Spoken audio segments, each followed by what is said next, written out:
Queridos hermanos y amigos, gusto de saludarles y agradecerles también por sintonizarnos a través del canal de YouTube, donde semanalmente preparamos diferentes tópicos o temas para poder compartir con ustedes. Estos temas son primero predicados, expuestos ante la iglesia que pastoreamos, Iglesia Cristiana Familiar, por muchos años, y allí seguimos edificando el espíritu, la mente y el corazón para poder hacer la buena, agradable y perfecta voluntad de Dios.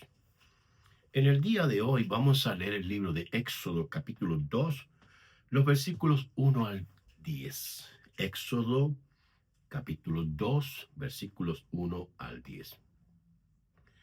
Dice así la palabra del Señor.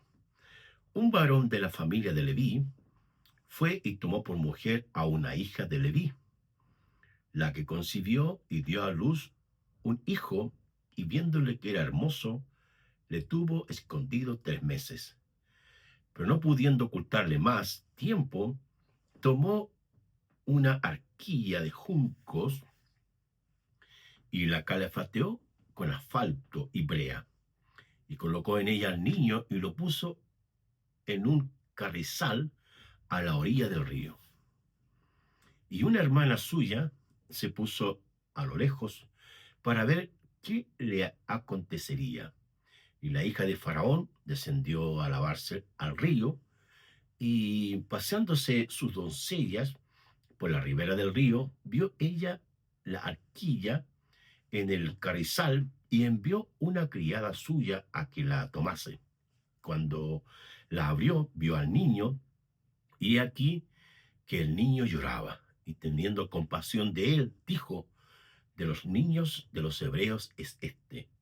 Entonces su hermana dijo a la hija de Faraón: iré a llamarle una nodriza de las hebreas para que críe este niño. Y la hija de Faraón respondió: ve. Entonces fue la doncella y llamó a la madre del niño, a la cual dijo la hija de Faraón: lleva a este niño y criádmelo, y yo te lo pagaré. Y la mujer tomó al niño y lo crió, y cuando el niño creció, ella lo trajo a la hija de Faraón, la cual lo prohijó y le puso por nombre Moisés, diciendo: porque de las aguas lo saqué. De las aguas lo saqué. El tema que vamos a compartir en el día de hoy es un niño con propósito.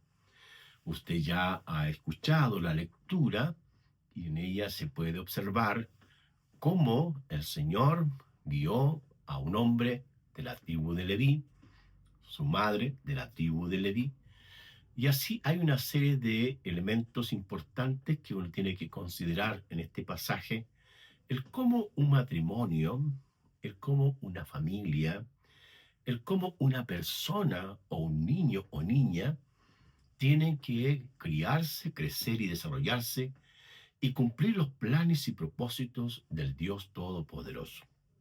Es así que los creyentes, los hijos del Señor, tenemos que aprender qué es lo que dice las Sagradas Escrituras acerca de lo que es la formación del matrimonio, la familia y la crianza de nuestros hijos.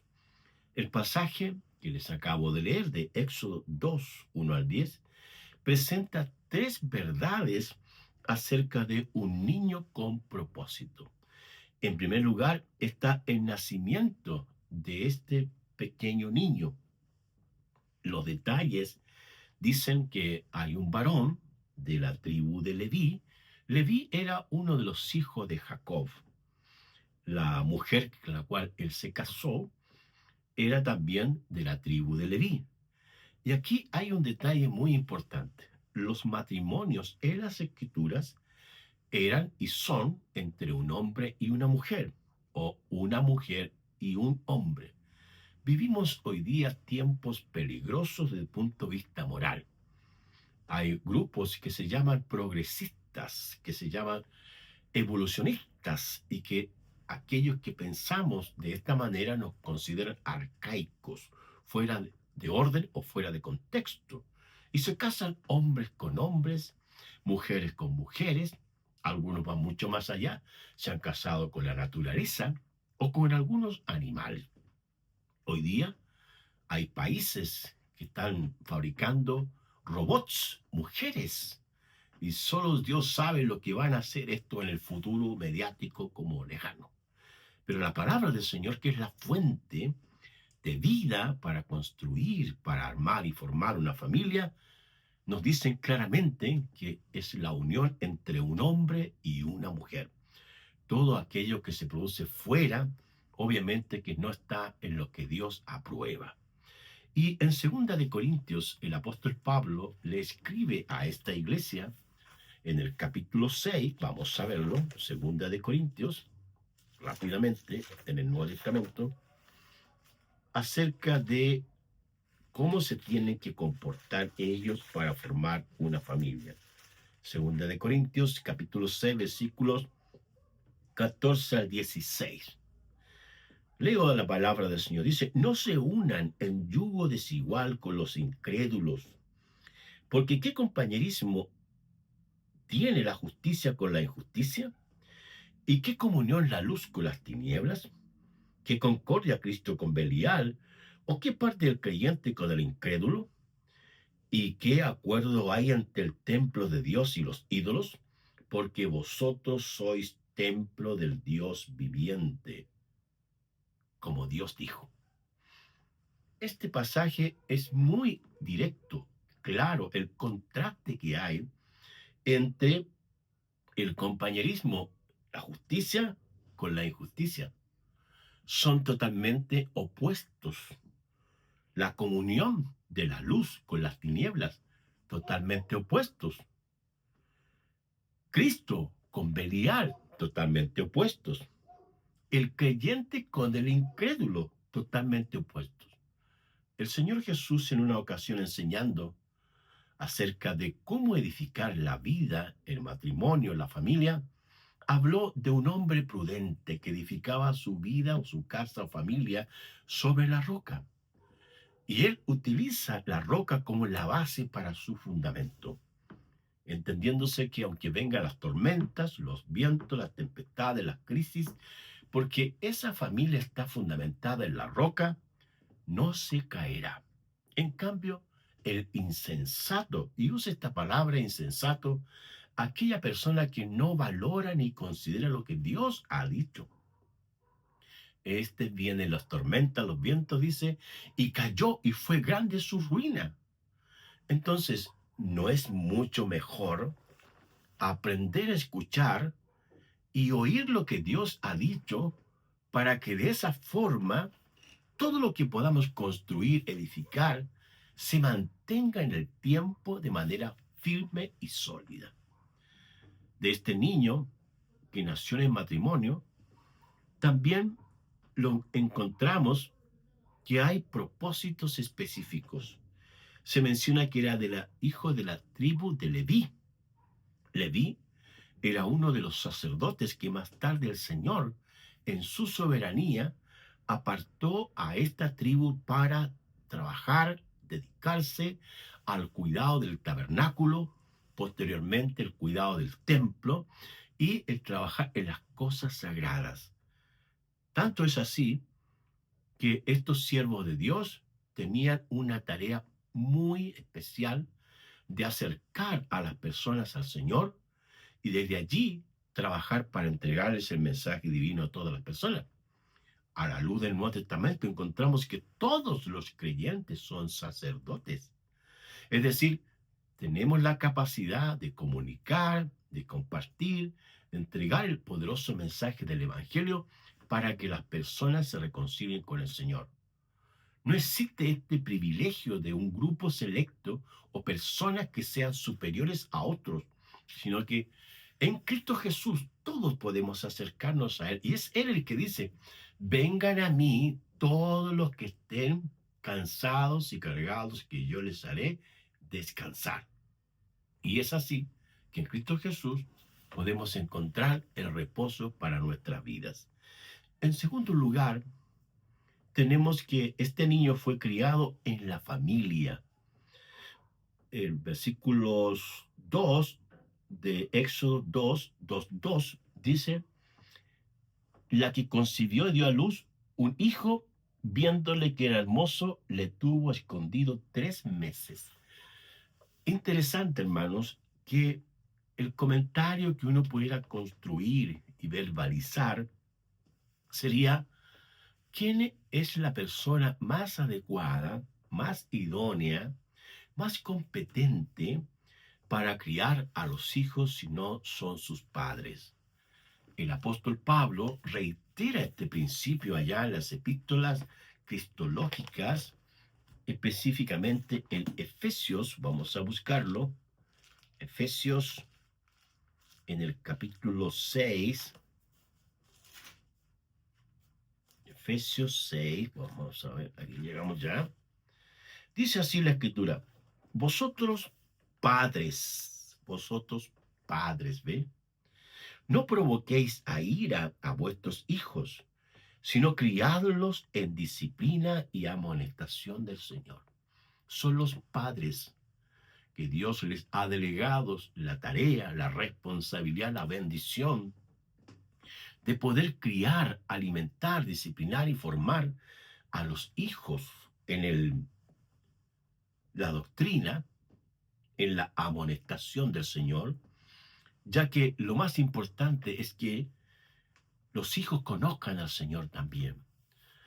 En el libro de Éxodo, cuando el pueblo de Dios salió de la tierra de Egipto y que el Dios Todopoderoso le sacó, esa generación experimentó el sustento y el cuidado de Dios allí durante todo el tiempo en el desierto. Una generación que también nació en esa época y que la primera generación estuvo vagando en una y otra dirección porque no creyeron que Dios les iba a sostener, les iba a cuidar. En el libro de Jueces se menciona que Dios, o se levantó otra generación, dice, que no conocía al Señor ni las obras que Dios había hecho en su pueblo. ¿Cuál fue el problema acá? Que la generación que salió y que vio las maravillas, Dios les dio maná, les dio agua, cuidó sus ropas, sus atuendos, todo eso y más. Pero esa generación no compartió su fe con la próxima generación. Y la próxima generación fue una generación caótica, crítica, liberal, lejos del Señor en todas las decisiones que tomaron. Por eso el libro de Jueces dice que no había rey en Israel y cada uno hacía lo que bien le parecía. Hoy día también hay tantas leyes en nuestras sociedades, en diferentes continentes, que ya no se puede decir nada públicamente acerca de que alguien que está haciendo está mal. Y es la verdad que el Dios Todopoderoso es el que aprueba lo que es correcto de lo incorrecto. Hace un tiempo conversaba con una persona y él me decía: lo que Dios ha dicho es una cosa, pero lo que las personas hacen a veces creen que lo que están haciendo está bien. Pero ¿está bien? No está bien. El Dios Todopoderoso, el Señor, es la única persona que puede delinearnos, trazarnos el camino y señalarnos los pasos, los consejos para que podamos tener una vida correcta en el tiempo de Dios. El pasaje también dice que colaboró su hermana en la crianza de sus hijos, o de este niño, digo, y finalmente se observa en el versículo 9, Éxodo 2:9 dice: a la cual dijo la hija de Faraón: lleva a este niño, criádmelo, y yo te lo pagaré. Y la mujer tomó al niño y lo crió. ¿Quién fue esa? Su propia madre. ¿Dónde entonces va a encontrar el niño el amor, el afecto, el cariño? En su madre. Hoy día hay muchas nodrizas, parvularias, profesionales de que cuidan a los niños, pero no los cuidan. Hay muchos incidentes a veces que se han vivido en algunos lugares como cuidado de niños, donde no se les trata con afecto, con cariño, con respeto, con higiene, etcétera, y esos niños experimentan traumas, heridas emocionales que más adelante se evidencian. Entonces, por querer trabajar afuera, no estoy diciendo que no trabajen, pero lo que estoy diciendo es que los niños o nuestros hijos el mejor lugar que pueden criarse, que pueden desarrollarse, que pueden aprender a amar, a respetar, es con sus padres. Bendito sea el Señor. Y en tercer lugar está la compasión por el niño. El versículo 6 dice, cuando lo abrió y vio al niño, he aquí que el niño lloraba. Teniendo compasión de él, dijo, la hija de Faraón es una mujer sensible que tuvo compasión de este niño. Y es así como también la palabra del Señor nos demuestra varios casos en las Escrituras donde hay niños que fueron criados y dedicados, consagrados al Señor, y que más tarde estos hombres se convirtieron en grandes líderes y siervos del Altísimo en sus respectivos reinos o países que el Dios Todopoderoso les asignó para que compartieran el mensaje divino. Está el caso de Ana y su esposo Elcana, allí en 1 Samuel 1, 24 al 28, donde este joven llamado Samuel, que es el hijo del milagro, el Señor le llamó, sus padres le dedicaron al Señor, y más tarde Samuel llegó a ser un profeta, un escritor, un juez, que dedicó su vida al servicio del Señor. Tenemos también el caso de Joás, que fue escondido por el sumo sacerdote de ese tiempo, y durante 6 años para salvar la vida de Atalía, que era la esposa del rey, en este caso de Judá, para asesinarlo. Allí en Segunda de Reyes, capítulo 11, 1 al 12, se observa cómo esta gente se tomó el reino y quiso destruir la descendencia donde más tarde nacería nuestro Señor Jesús. Al mismo tiempo tenemos el mismo caso del Señor Jesús. Dios lo protegió de Herodes el Grande y le habló, en este caso a José, su padre terrenal, para llevarlo allá a Egipto y que estuviera allá durante un tiempo hasta que pereciera este rey maligno y diabólico. Y en ese sentido, en Mateo capítulo 2, los versículos 13 al 15, se pueden observar cómo este niño se convertiría más tarde nuestro Dios y Redentor. Bendito sea el Señor. Además, el mismo Señor Jesús, después enseñando, entregando, compartiendo sus enseñanzas, dijo, dejen a los niños venir a mí y no se los impidan, porque de ellos es el reino de los cielos. Entonces, queridos hermanos y amigos, la compasión por nuestros niños, la empatía por los niños, el cuidado por los niños, es la responsabilidad de los padres. Somos nosotros los que debemos atender a estas obligaciones que hemos adquirido. Y los niños no son objetos o animalitos que perturben las relaciones con los adultos, sino que por el contrario son una bendición del Señor para la iglesia, para una sociedad, para un campo misionero donde Dios quisiese llevarlos, donde el Dios único y verdadero puede manifestarse en la vida de ellos. Dios tiene planes y propósitos con los niños, y esta acción se puede ver desde el nacimiento, el crecimiento y durante toda la vida.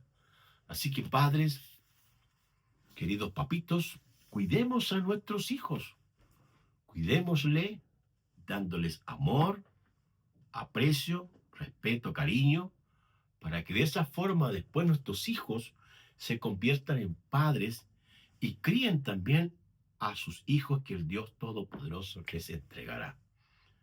Que Dios Todopoderoso, Santo y maravilloso, les bendiga. Muchas gracias.